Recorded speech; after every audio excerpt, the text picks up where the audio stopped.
بكت عيناي شوقا ولطيبة ذرفت عشقا فأتيت إلى.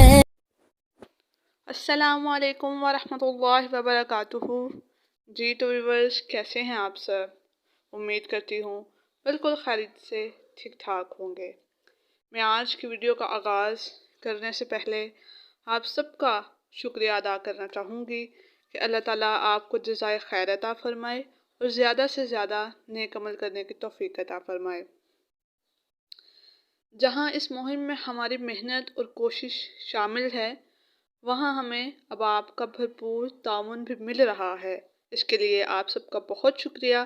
اسی طرح ہماری ویڈیو دیکھتے رہیے گا، آپ کو اسلام سے آگاہی حاصل ہوتی رہے گی، کیونکہ ہم اسلام کے ذریعے سے ہی دنیا اور آخرت میں کامیاب ہو سکتے ہیں۔ اور اپنی ویڈیو کو شروع کرنے سے پہلے ایک اچھی بات کرتی چلوں کہ اس دنیا میں اگر آپ کا رشتہ اللہ تعالیٰ سے مضبوط ہے تو کوئی شے آپ کا کچھ نہیں بگاڑ سکتی۔ تو چلتے ہیں اپنے ٹاپک کی طرف۔ ہمارا آج کا ٹاپک ہے باب الاسلام سندھ تاریخ کے آئینے میں۔ باب الاسلام سندھ تاریخ کے آئینے میں کہ سندھ کی تاریخ کیا ہے، اسلام کب سندھ میں رونما ہوا، کب اسلام کی روشنی سندھ میں شامل ہوئی، کب اس کی رونقیں، اسلام کی رونقیں کب جلوہ افروز ہوئی سندھ میں۔ تو چلتے ہیں اپنے ٹاپک کی طرف، آغاز کرتے ہیں۔ تو ہندوستان میں اسلام جیسے عالمگیر مذہب کی آمد اور حکمرانی کا سلسلہ باب الاسلام سندھ کی فتح سے ہوا تھا۔ نور اسلام کی ابتدائی کرنیں اسی عظمت قدا میں اتری اور اہل سندھ کو احترام انسانیت، رواداری، فراخ دلی، فیاضی، طبعی بے تعصبی اور معاشرتی انصاف جیسی اعلیٰ و ارفع اسلامی اقدار سے مستفید ہونے کا موقع ملا۔ بقول احمد بن یحییٰ مصنف فتح البلدان، فتح سندھ سے فاتحین اور مفتوحین کے درمیان محبت، یگانگت کا گہرا رشتہ قائم ہوا۔ یقیناً یہ رشتہ مذہب، سیاست، معاشرت، ثقافت اور علوم و فنون جیسے تمام شعبہ جات کا احاطہ کیے ہوئے تھا۔ یہی وجہ ہے کہ خط سندھ پر اسلامی تہذیب و تمدن کے انمٹ نقوش مابعد کے ادوار میں واضح طور پر دیکھے جا سکتے تھے۔ سندھ پر مہم جوئی کی ابتدا کب ہوئی؟ عرب اور ہندوستان کے درمیان قدیم الایام سے تجارت و روابط قائم تھے۔ انقلاب اسلام کے باوجود یہ تجارتی تعلقات منقطع نہ ہوئے۔ مسلمان تاجر اپنی کشتیاں اور عربی جہاز لے کر عرب سے ہندوستان اور سرندیپ یعنی سری لنکا کے سواحل پر آتے جاتے۔ ہندوستان کے ساحلی علاقوں سے لے کر لنکا تک عرب تاجروں نے اپنی نوآبادیاں قائم کر رکھی تھی۔ سیاسی اعتبار سے اسلامی عرب اور خطہ ہندوستان کا پہلا واسطہ آغاز اسلام کے تھوڑے ہی عرصے بعد حضرت عمر فاروق رضی اللہ عنہ کے عہد خلافت میں ظہور پذیر ہوا۔ مشہور مورخ طبری کے مطابق حضرت عمر کے زمانے خلافت میں سرکاری طور پر مہم جوئی حکم بن عمر کے ذریعے انجام پائی۔ انہوں نے اسلامی فوج کے ہمراہ مکران کے مہم کے دوران سندھ اور ایران کی مشترکہ افواج سے جنگ کی اور انہیں شکست دی۔ حضرت عمر رضی اللہ عنہ کے عہد خلافت میں بحرین کے عرب گورنر عثمان بن ابی العاص ثقفی نے اپنے دو بھائیوں حاکم اور مغیرہ کی مدد سے ہندوستان کے ساحلی علاقوں میں جہاد کیا۔ ہندوستان کے 3 ساحلی مقامات پر مجاہدین اسلام کی تشریف آوری ہوئی۔ ان میں سے ایک تھانہ بھڈروچ اور دبیل کراچی میں حضرت عمر رضی اللہ عنہ اور دور دراز بحری مہمات کے حق میں نہ تھے، اس لیے انہوں نے سرکاری طور پر ان مہمات کو آگے بڑھانے کے احکامات صادر کرنے سے انکار کر دیا۔ البتہ مکران پر مسلمانوں کا قبضہ ہو چکا تھا، جو سندھ کی سرحد پر واقع تھا۔ ان کے بعد عربوں نے خلیفہ ولید بن عبد الملک عہد تک ہندوستان پر باقاعدہ مہم جوئی نہ کی، مگر چند اہم واقعات نے انہیں ایسا کرنے پر مجبور کر دیا۔ تو اس کے آگے آتا ہے فتح سندھ کا پس منظر کیا تھا۔ خلیفہ ولید بن عبد الملک کے دور میں گورنر عراق حجاج بن یوسف مصر کی مفتوحہ علاقوں کا نگران تھا۔ حجاج بن یوسف اسلامی تاریخ میں سخت گیری، بہادری، انتظامی قابلیت کے ساتھ ساتھ جذبہ جہاد و فتوحات کے لیے مشہور تھا۔ سندھ پر اس وقت راجہ داہر کی حکومت تھی، جس کے اسلامی سلطنت سے تعلقات کشیدہ تھے۔ اس نے ان باغی عربوں کو پناہ دے رکھی تھی جنہوں نے مکران کے مسلم گورنر سعید بن اسلم کو قتل کیا تھا۔ راجہ داہر نہایت متعصب برہمن زادہ تھا، جس نے اپنی رایا اور بدھ مت کے پیروکار پر بے پناہ ظلم ڈھائے، اور ان مظلومین میں جاٹ اور بویان قومیں بھی شامل تھیں۔ برصغیر پاک و ہند میں سب سے پہلے اسلام کی شمع منور کرنے کا شرف اسلام کے جواں سال بطل جلیل محمد بن قاسم سقفی کو حاصل ہوا۔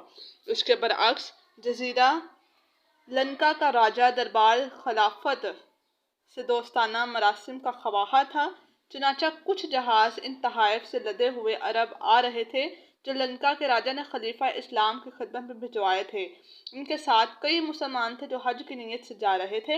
ان میں مسلمان تاجروں کی بیویاں اور بچے بھی شامل تھے جو لنکا میں وفات پا گئے تھے، مگر ان جہازوں کو ساحل دیبل کے قریب بحری قزاقزوں نے لوٹ لیا۔ عورتوں، بچوں اور مردوں کو قیدی بنا کر سندھ میں لے گئے۔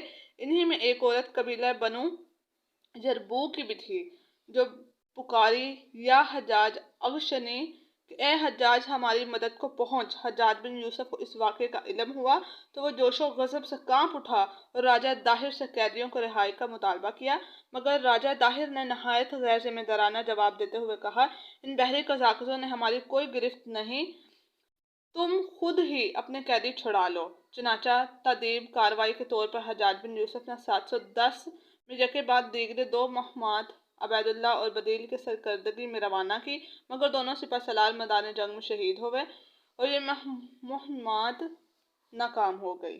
محمد بن قاسم اور فتح سندھ۔ محمد بن قاسم نے سندھ کو کیسے فتح کیا؟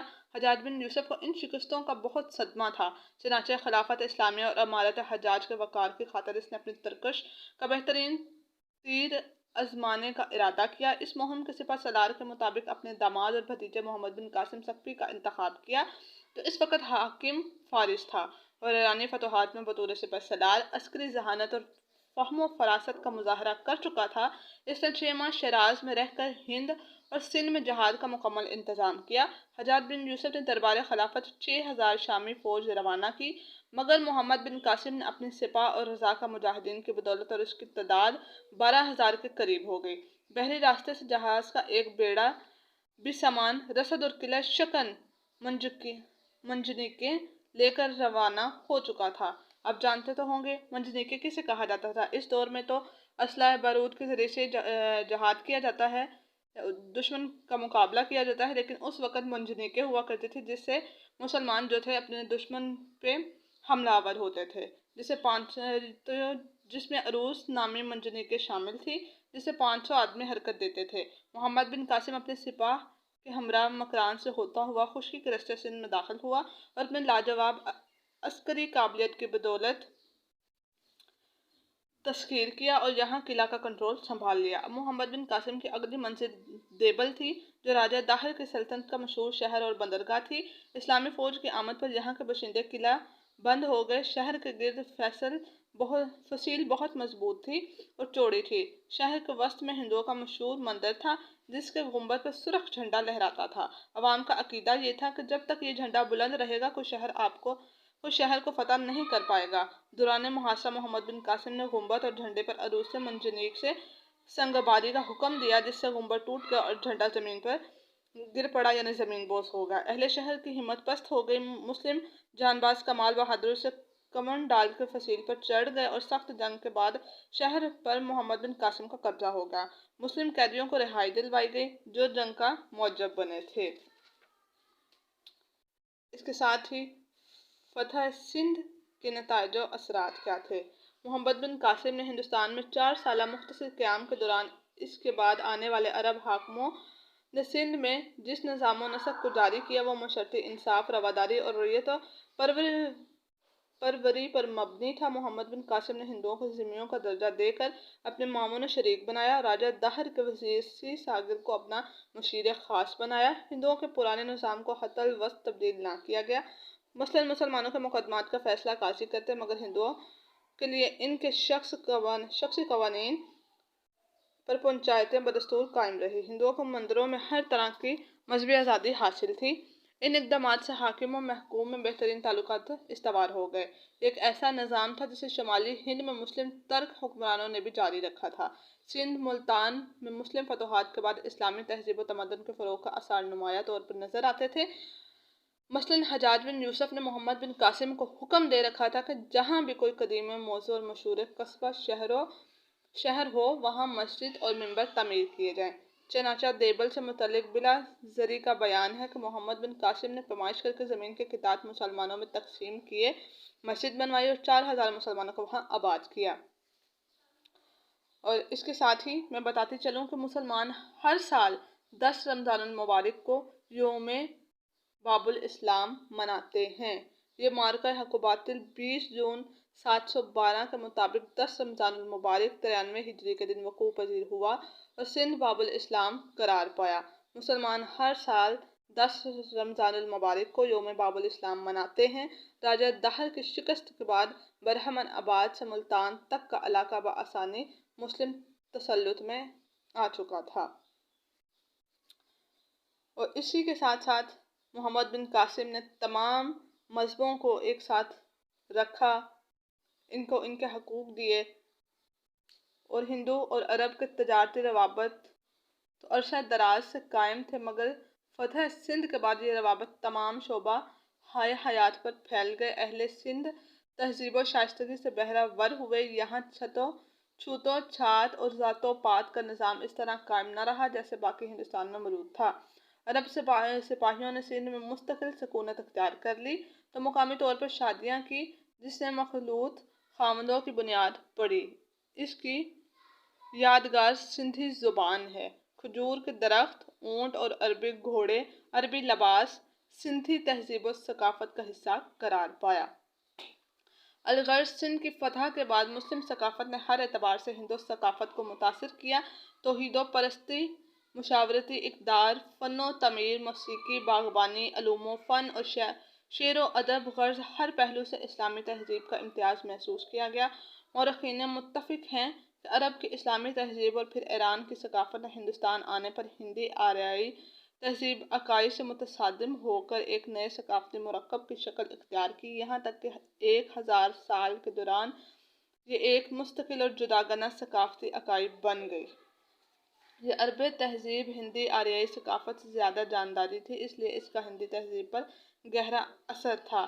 چنانچہ ہم کہہ سکتے ہیں کہ محمد بن قاسم کے ہاتھوں سندھ کی فتح کے دور رس اثرات مرتب ہوئے، کیونکہ ہم ان تمام عوامل کو مدنظر رکھ کر اس کو نظر انداز نہیں کر سکتے، جس کے باعث تمام تر خارجی اور داخلی اثرات کے امتزاج نے ایک ایسے تمدن کو جنم دیا تھا جس کے اثرات سندھ اور پنجاب کے حدود سے نکل کر برصغیر پاک و ہند کے تمام علاقوں میں پھیل گئے تھے۔ تو یہ تھی سندھ کی تاریخ اور باب الاسلام۔ اور آپ اس ویڈیو کو جب شروع کیجئے تو میری درخواست ہے، میری ریکویسٹ ہے، اس کو مکمل ضرور سنیے گا۔ یہ ٹاپک بنانے کا مقصد یہ تھا کہ جہاں ہم اسلامک ٹاپکس لے کے آتے ہیں وہاں اسلام کی تاریخ کیا ہے وہ بھی معلوم ہونی چاہیے کہ اسلام کی تاریخ کیا تھی، اسلام کس طرح جلوہ افروز ہوا، اس کی کرنیں کیسے دنیا کی ہر کونے تک پہنچی۔ امید کرتی ہوں آپ سب کو یہ ویڈیو بہت اچھی لگی ہوگی، اور ریکویسٹ کرتی ہوں پلیز آپ کا تعاون ہمارے ساتھ رہے گا تو ہمارا حوصلہ مزید بڑھتا جائے گا۔ تو آپ ہمارے ساتھ جڑے رہیے مزید اچھی ویڈیوز کے لیے، اچھے ٹاپکس کے ساتھ۔ تو اپنا خیال رکھیے گا۔ اللہ تعالی ہم سب کو نیک عمل کرنے کی توفیق عطا فرمائے اور ہمیں سن کر آگے پھیلانے کی توفیق عطا فرمائے۔ اپنا بہت سا خیال رکھیے گا۔ اللہ حافظ۔